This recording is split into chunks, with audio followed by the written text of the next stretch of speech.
Alright, so it finally happened. The Haason Reddick situation has officially come to an end, but it's not what Eagles fans were hoping for, as the Birds decided to trade Haason Reddick to this AFC team, and what they got back wasn't exactly super exciting. So why did the Eagles even make this move, and was it the right choice to trade him? Plus, with Reddick now gone, the Birds will be relying on a couple other players to step up and replace his production, so are they up for the task? And also, could the Eagles go out and make this move to get a much younger replacement for Haas? Well, we're going to talk about that and other news as the offseason continues to roll on, and we won't waste any time. Let's get straight into it. Okay, so I want to start off this video by wishing Josh Sweat a happy birthday, because as of the recording of this video, Sweat officially is turning 27 today. Now, this probably isn't going to be posted until the day after, but just wanted to wish the Eagles star pass rusher a happy birthday, as Sweat has been fantastic for the Birds these past few years, aside from the skid that he had towards the end of last season, and he's been able to progressively keep getting better throughout his career and really become a huge piece of the Eagles defense. And now heading into next year, it's just great to still have him on the roster, with of course the whole situation where it looked like he was going to get traded, and him posting on Instagram saying that he was going to miss Philly, but with him and the Birds agreeing to restructure his deal, Sweat now remains in Philly for at least one more year, and he's going to be an absolutely crucial piece for the defense, especially with the massive news that the Birds just got, as Sweat is now probably their best pass rusher. As the fate of their former best pass rusher in Haason Reddick has been decided, and his time in Philly is officially over, as after now almost 2 months of speculation and him being granted permission to seek a trade, and the Eagles and him trying to come to terms on an extension but failing, and tons of trade rumors, Reddick has officially been dealt, with Adam Schefter reporting, quote, "Trade. Eagles are sending edge rusher Haason Reddick to the New York Jets for a conditional 2026 third-round pick that could be a second," sources tell ESPN. The 2026 pick becomes a second if Reddick has 67.5% playtime this season and has 10 or more sacks. If not, it's a 2026 third. First off, I gotta say, can we just point out how weird this trade kinda is? This comment by Josh Reynolds sums it up perfectly in my mind. I mean, the Eagles just traded their best defensive player for a conditional third-round pick in 2026 after nearly 2 months of this situation dragging out.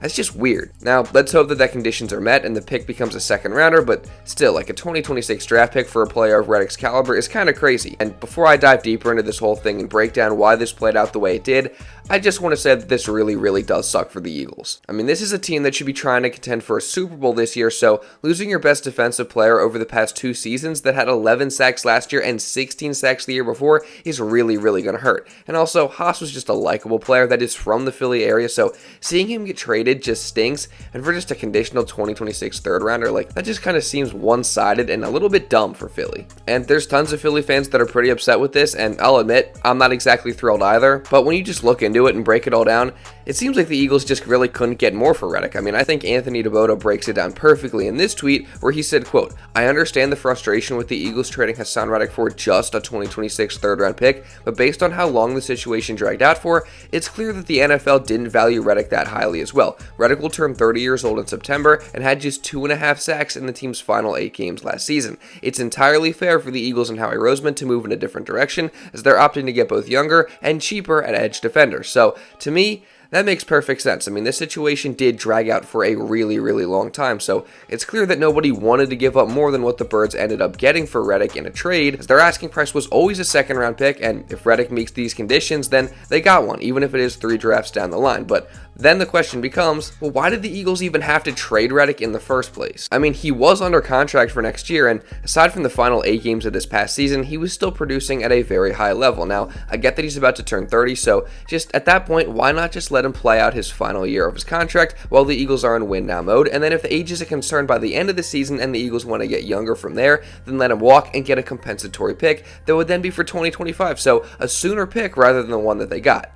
Well, that could be for a few reasons. I mean, maybe Reddick was threatening to hold out behind the scenes, and the Eagles just didn't want the situation to go on any longer, so they took the best available offer. Now, I will say there is no evidence for that. That's all just speculation by me, but it could be a possibility. Or maybe it's just because of money. I mean, Reddick was demanding an extension worth $25 million or more per season, and the Eagles just weren't comfortable paying that price over a long period of time for an aging vet, and maybe they figured it was just best to get what they can for him now, and also save money while doing it. As in trading Haas, the Birds have saved $14 million in cap space for this year, and that gives them even more room to go out and make other moves. And if we know anything about Howie Roseman, nothing is off the table. So who knows what he decides to do with this new money, and maybe he does have a plan to bring in some other big pieces. I honestly don't know. I guess we'll see, but regardless of that, again, I gotta say, it just absolutely sucks to lose Reddick. I'm not going to say it completely doesn't make sense, because when you break it down, it kind of does a little bit, but still, it does just really stink. And when you take a step back and look at it, the Eagles essentially were able to swap a 30-year-old Haason Reddick for a 26-year-old Bryce HUff and a conditional 2026 third rounder from the Jets.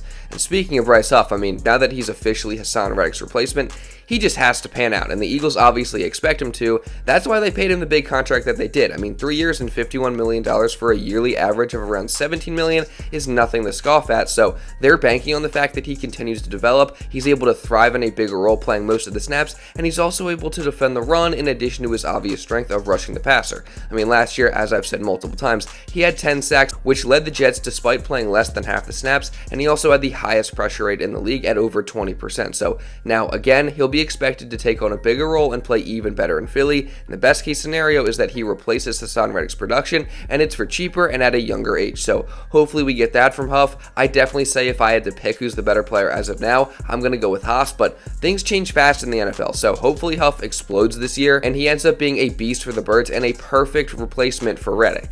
And then meanwhile, the Eagles are going to continue to rely on the development of Nolan Smith going smoothly, as after drafting him in the first round last year, but then not really playing him much of at all this past season, the Birds will almost certainly use Nolan Smith in a bigger role this year, and that was pretty much confirmed by Howie Roseman at the NFL Scouting Combine around a month ago, and that's a great thing. I mean, when you use a first round pick on a guy, you want him to get out on the field, you want to develop his raw skill set, and help him fine-tune his game and become a more complete and well-rounded player, so that he eventually becomes an impact player for your team that your opponents have to game plan for. So now that Reddick is gone, it clears even more of a lane for Nolan Smith to get on the field a bit more, and hopefully he's able to thrive, and then potentially the following year he could maybe even be in a position to slide into a starting role if all goes well for him in 2024. And I say that because if you just look at the Eagles' current roster and who they have at the edge rusher and defensive end positions, I mean, Josh Sweat and Brandon Graham could very well be gone after next season, so then the only other two guys on your roster that could potentially be realistic options to start would be Bryce HUff and Nolan Smith. But that's why it looks like the Eagles could potentially be looking to add a player at that position in the draft, as it's being reported that standout Penn State defensive end Chop Robinson had a top 30 visit with Philly.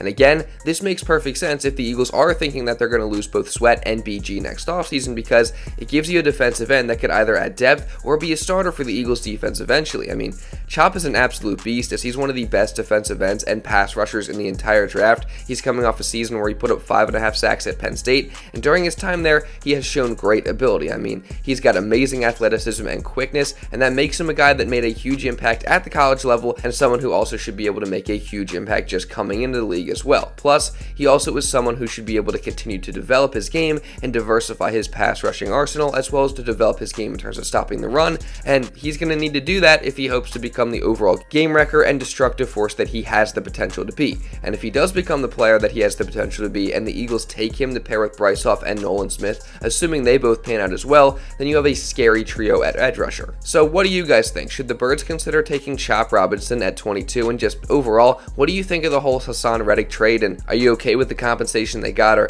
do you think they could have gotten even more? Just let me know all your thoughts down in the comments. But now, moving on from a guy who was here just a couple years to someone who could potentially spend his entire career in Philly, we look at Landon Dickerson, who just weeks after being extended got his dream item, as during his press conference after landing the 4-year $84 million extension, he said that he really wanted to get a zero-turn lawnmower, and he just revealed to everyone on IG that he got it.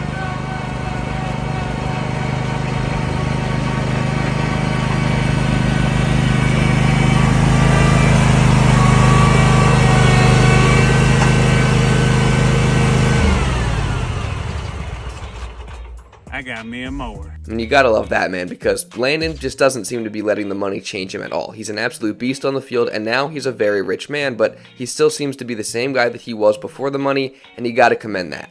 The same way you gotta commend the Eagles for switching things up in terms of their offseason training after their collapse last year, as now that they have this whole new coaching regime and a lot of things are changing, the Eagles are opting to host a mandatory minicamp in June from the 4th to the 6th, which marks the first time in the Nick Sirianni era that they will have one of these mandatory minicamps. So that shows a willingness to change and a commitment to doing whatever it takes to get better and just get more prepared for the season than ever before during Nick's reign as head coach. And speaking of a commitment to getting better, the Eagles just continue to work hard this offseason offseason, this time with CJ Gardner-Johnson posting videos showing him working extremely hard and getting ready for his return to Philly. So it looks like he's going to be ready when OTAs roll around in May, and we're going to be covering all that as well as just the rest of free agency, the draft, and everything else Eagles related all year round. So if you don't want to miss any of that, make sure you subscribe, and also really importantly turn on notifications, and also drop a like down below to show some support, and leave a comment down below just regarding anything that I talked about in this video. And if you want to watch another Eagles video, you can check this one out right here. And also, I just want to say happy Easter to all you guys, and I just hope you have a blessed Easter Sunday. And now, with all that being said, that's pretty much all I got for this one, guys. So thank you all so much for watching, and I'll see you in the next video.